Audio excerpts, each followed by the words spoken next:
بسم اللہ الرحمن الرحیم۔ بحیثیت مسلمان اسلام میں اللہ تعالیٰ نے ہم پر نماز کو فرض قرار دیا ہے، جو کہ ارکان اسلام کا دوسرا اہم رکن ہے۔ نماز مسلمان کو اللہ کے قریب کرتی ہے۔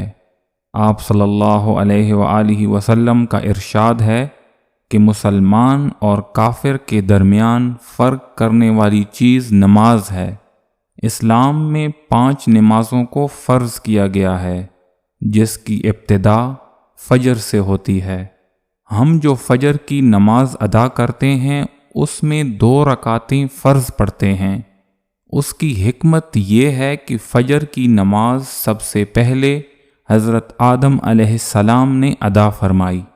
جس وقت اللہ تعالیٰ نے ان کو دنیا میں اتارا اس وقت دنیا میں رات چھائی ہوئی تھی۔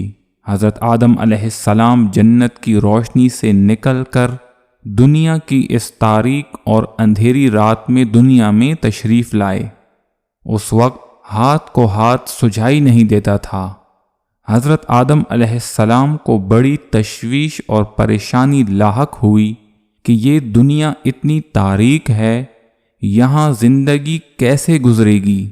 نہ کوئی چیز نظر آتی ہے، نہ جگہ سمجھ میں آتی ہے کہ کہاں ہیں اور کہاں جائیں۔ ہر طرف اندھیرا ہی اندھیرا، چنانچہ خوف محسوس ہونے لگا۔ اس کے بعد آہستہ آہستہ روشنی ہونے لگی اور صبح کا نور چمکنے لگا۔ صبح صادق ظاہر ہوئی تو حضرت آدم علیہ السلام کی جان میں جان آئی۔ اس وقت حضرت آدم علیہ السلام نے سورج نکلنے سے پہلے 2 رکعتیں بطور شکرانہ ادا فرمائیں۔ 1 رکعت رات کی تاریکی جانے کے شکرانہ میں ادا فرمائی اور 1 رکعت دن کی روشنی نمودار ہونے کے شکرانہ میں ادا فرمائی۔